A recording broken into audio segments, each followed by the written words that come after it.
হযরত আবু উমামা বাহিলি রাদিয়াল্লাহু আনহু আল্লাহর রাসূলের কাছে এসে বললেন, ইয়া রাসূলুল্লাহ, আমাকে একটা আমল শিখিয়ে দিন যে আমলটা আমি সব সময়ের জন্য করব।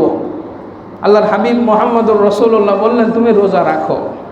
সাহাবী আবার জিজ্ঞেস করলেন, ইয়া রাসূলুল্লাহ, আমাকে একটা আমল বলে দিন যেটা আমি কন্টিনিউয়াসলি পালন করব, সব সময়ের জন্য পালন করব। আল্লাহর রাসূল আবার বললেন, রোজা রাখো। এভাবে তিনবার বলার পর পুনরায় যখন সাহাবী জিজ্ঞেস করেছেন, আল্লাহর হাবিব মুহাম্মদুর রাসূলুল্লাহ বলছেন, আলাইকা বিস-সাওম ফাইন্নাহু লা আদলা লাহু, তুমি রোজা রাখো, কারণ রোজার সমপরিমাণ কোনো ইবাদত আল্লাহর কাছে নেই। বলেন সুবহানাল্লাহ। এই হাদিসের কারণে মুহাদ্দিসিনে কেরাম, উলামায়ে কেরাম এর মধ্যে মতবিরোধ হয়েছে, আল্লাহর কাছে সর্বাধিক প্রিয় আমল কোনটা, নামাজ নাকি রোজা? নামাজ নাকি রোজা? এই হাদিস থেকে বোঝা যাচ্ছে রোজার সমতুল্য কোনো ইবাদত আল্লাহর দরবারে নেই। অথচ অন্য হাদিসগুলো থেকে বোঝা যায় ঈমান আনার পরে আল্লাহর কাছে সব থেকে পছন্দনীয় আমল হলো যথাসময়ে 5 ওয়াক্ত নামাজ আদায় করা। সেই প্রসঙ্গে আমি যাব না। আমি বলতে যাচ্ছি, নামাজের মোকাবেলায় যদি কোনো ইবাদত আসার উপযোগিতা থাকে, সেই ইবাদত হলো আল্লাহর জন্যে সিয়াম পালন করা, রোজা রাখা। বলেন সুবহানাল্লাহ। কেমন খুশি হন আল্লাহ তাআলা বান্দা যদি রোজা দেখে। আরেকটা হাদিসের মধ্যে এসেছে, আল্লাহর হাবিব মুহাম্মদুর রাসূলুল্লাহ সাল্লাল্লাহু আলাইহি ওয়াসাল্লাম বলেছেন, কুল্লু আমালি ইবনি আদম লাহু, বনি আদমের সব আমল তার নিজের জন্য। কুল্লু আমালি ইবনি আদম লাহু, বনি আদমের সব আমল তার নিজের জন্যে। আল্লাহর হাবিব বলেন, আল হাসানাতু বিআশরি আমসালিহা, আর আল্লাহর কাছে একটা আমল মিনিমাম 10 গুণ বৃদ্ধি পায়। বলেন সুবহানাল্লাহ, সুবহানাল্লাহ, সুবহানাল্লাহ। এই যে জুমার নামাজ আদায় করতে আসছেন, পড়বেন তো 2 রাকাত নামাজ। কয় রাকাত নামাজ? কিন্তু আল্লাহ চাহে তো এই 2 রাকাত নামাজ আমাদের জন্য 20 রাকাত হয়ে যাবে। সুবহানাল্লাহ। মিনিমাম 10 গুণ। আল হাসানাতু বিআশরি আমসালিহা, একটা নেক কাজ, একটা সুবহানাল্লাহ বলা মানে কমপক্ষে 10 বার সুবহানাল্লাহ বলা। শুধু তাই না, আল্লাহর হাবিব বলেন, আল হাসানাতু বিআশরি আমসালিহা ইলা 700 দিফিন। কোনো বান্দার তাকওয়া, ইখলাস যদি ঠিক থাকে, নিয়ত যদি ঠিক থাকে, আমলের কোয়ালিটি যদি ভালো হয়, আল্লাহ ওই আমলকে 700 গুণ পর্যন্ত বৃদ্ধি করেন। সুবহানাল্লাহ। ইন্নাল্লাহা ওয়াসিউন আলিম, আল্লাহ তাআলা সর্বব্যাপী, আল্লাহ তাআলা প্রশস্ত, আল্লাহর কাছে কোনো সংকীর্ণতা নেই। আমি যে হাদিস বলছিলাম, এরপর আল্লাহ সুবহানাহু ওয়া তাআলা বলেন, আল্লাহর হাবিব বলেছেন, ইয়াকুলুল্লাহু সুবহানাহু ওয়া তাআলা, বনি আদমের সব আমল তার নিজের জন্যে, ইল্লা সিয়াম, তবে রোজা ছাড়া, রোজা ছাড়া, রোজা ছাড়া। ফাইন্নাহু লি ওয়া আনা আজিজি বিহি, আমার বান্দা আমার জন্যে সে সকাল থেকে সন্ধ্যা পর্যন্ত না খেয়ে থাকে, আমার জন্যে সে জায়েজ বাসনাগুলি সে পূরণ করে না, তার স্ত্রীর সাথে মেলামেশা করে না, তার হালাল টাকায় উপার্জন করা সম্পদ সে ভক্ষণ করে না, শুধু আমার ভয়ে, আমার কারণে সে অন্ধকারে থেকেও খায় না, সে গোপনে থেকেও খায় না, একাকী থেকেও খায় না। ফাইন্নাহু লি, এই রোজা আমার জন্যে, ওয়া আনা আজিজি বিহি, আমি আল্লাহ নিজে স্বয়ং তার প্রতিদান দেব। সুবহানাল্লাহ। রোজার গুরুত্ব বুঝতে পারছেন? সব আমল আল্লাহ ফেরেশতাদেরকে দিয়ে লেখান। কাকে দিয়ে? যে 2জন সম্মানিত ফেরেশতা আসেন আমাদের কাঁধে, যারা আমল নামা লিপিবদ্ধ করে, সব আমলের সওয়াব ফেরেশতারা নিজেরা লিপিবদ্ধ করে, আল্লাহর কাছে জিজ্ঞেস করে, আল্লাহ তোমার বান্দা এই আমল করছে, 10 গুণ বাড়ানোর পরে আরও কি বাড়াবো? কত গুণ বাড়াবো? কত সওয়াব লিখবো? আল্লাহ বলে দেন। কিন্তু রোজ সিয়ামের বেলায় আল্লাহ সুবহানাহু ওয়া তাআলা বলেন, ফেরেশতারা তোমাদের লেখা লাগবে না, এই বান্দা আমার জন্যে সে গোপনে থেকেও পানাহার করে না, সে যখন একাকী থাকে তখনও খায় না, হালাল জিনিস আমি আল্লাহর ভয়ে টাচ করে দেখে না, আমার বান্দাকে আমি নিজে আখিরাতে কিয়ামতের দিন আমি প্রতিদান দিব, এর হিসাব তোমাদের করার দরকার নেই। সুবহানাল্লাহ। ফাইন্নাহু লি, ফাইন্নাহু লি ওয়া আনা আজিজি বিহি, আমি আল্লাহ স্বয়ং তার প্রতিদান দিব। সুবহানাল্লাহ, সুবহানাল্লাহ। কি প্রতিদান আল্লাহ দিবেন আল্লাহ সুবহানাহু ওয়া তাআলা ভালো জানেন। এই হাদিসটা দীর্ঘ, মাঝখানে আরেকটা হাদিস বলি। এক হাদিসের মধ্যে আল্লাহর হাবিব সাল্লাল্লাহু আলাইহি ওয়াসাল্লাম বলেন, জান্নাতের 8টি দরজা আছে। সবাই বলেন কয়টি দরজা? ফিহি বাবুন ইউকালু লাহু রায়্যান, একটা দরজার নাম হলো রায়্যান।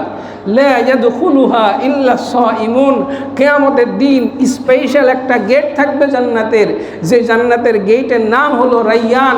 আল্লাহ সুবহানাহু ওয়া তাআলা বলছেন, আমার যে সমস্ত বান্দারা দুনিয়ার বুকে ক্ষুধা পিপাসা সহ্য করে আমি আল্লাহর ভয়ে যারা না খেয়ে থাকছে, আমি আজকে আল্লাহ জান্নাতের একটা স্পেশাল গেট রেখেছি, যে গেট দিয়ে কেবলমাত্র আমার সাইমুন যারা, কেবলমাত্র যারা সিয়াম পালন করেছে সেই সমস্ত বান্দারাই এই গেট দিয়ে আজকে জান্নাতের মধ্যে প্রবেশ করতে পারবে। সুবহানাল্লাহ।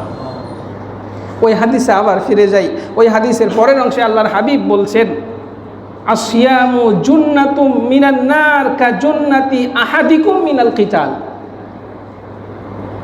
তোমাদের কারো যেমন যুদ্ধের ময়দানে ঢাল থাকে, এই ঢাল কি প্রতিরোধ করে? শত্রুর পক্ষ থেকে আসা বর্ষা, তীর বা গুলি, কামান যাই আসুক না কেন, ঢাল যেমন প্রতিরোধ করে, আল্লাহর হাবিব মুহাম্মদুর রাসূলুল্লাহ সাল্লাল্লাহু আলাইহি ওয়াসাল্লাম বললেন, আসিয়ামু জুন্নাতুম মিনান নার, সিয়াম হলো তোমাদের জন্য ঢাল স্বরূপ জাহান্নামের আগুন থেকে। সুবহানাল্লাহ। যে জাহান্নামের আগুন প্রতিরোধ ক্ষমতা দুনিয়ার কোনো ঢালের নেই, কোনো ক্ষমতা নেই। আল্লাহর হাবিব বলছেন, আল্লাহর ভয়ে যেই বান্দা দুনিয়ার বুকে সিয়াম সাধনা করে, রোজা পালন করে, আল্লাহর হাবিব বলেন জাহান্নামের আগুন ওই সিয়াম ঠেকাই দিবে, ঢাল স্বরূপ বান্দার সামনে দাঁড়িয়ে যাবে। সুবহানাল্লাহ, সুবহানাল্লাহ। কেমন দাঁড়াবে? এক হাদিসের মধ্যে আল্লাহর হাবিব বলেন, আসিয়াম ওয়াল কুরআন ইয়াশফাআন লিল আবদি ইয়াওমাল কিয়ামাহ। সিয়াম এবং কোরআন কিয়ামতের দিন বান্দার দুই পাশে দাঁড়ায় যাবে। সুবহানাল্লাহ।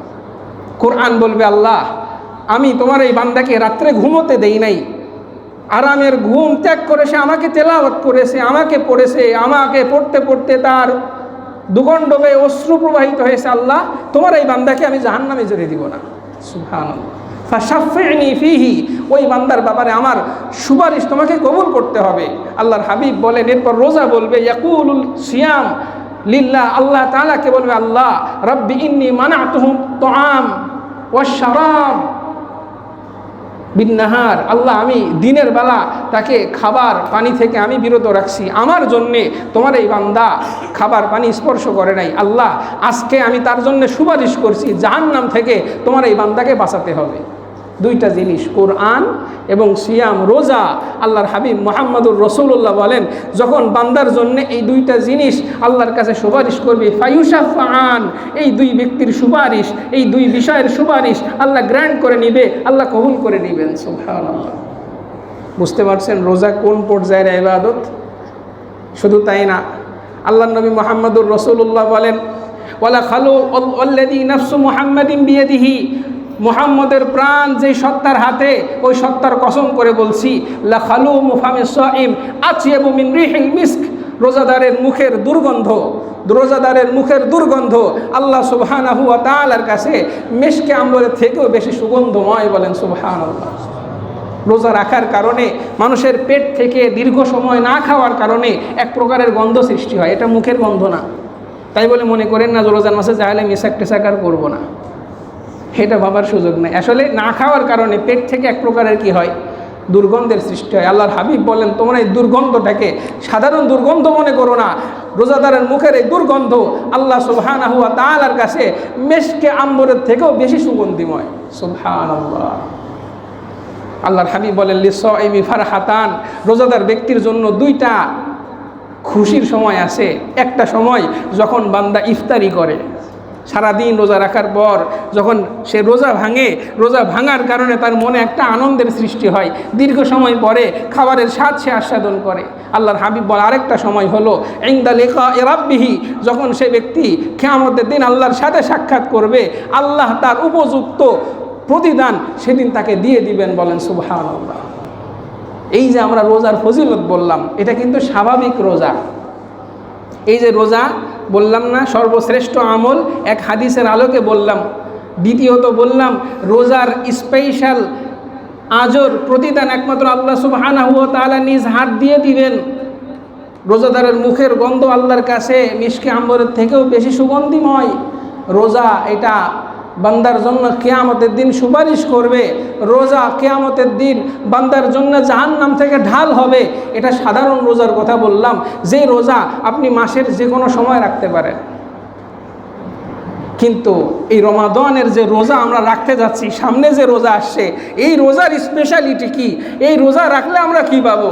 আল্লাহর হাবিব মুহাম্মদুর রাসূলুল্লাহ সাল্লাল্লাহু আলাইহি ওয়াসাল্লাম সহিহ হাদিসের মধ্যে বলেছেন, মান সামা রমাদানা ঈমানান ওয়া ইহতিসাবা, মান সামা রমাদানা ঈমানান ওয়া ইহতিসাবা, আল্লাহর কোনো বান্দা যদি রমাদান মাসে ঈমানের সাথে সওয়াব লাভের আশায় রোজা রাখে, গুফিরা লাহু মা তাকাদ্দামা মিন যামবিহি, আল্লাহর রাসূল বলছেন ওই ব্যক্তির পেছনের সব গুনাহ আল্লাহ সুবহানাহু ওয়া তাআলা মাফ করে দেন। সুবহানাল্লাহ।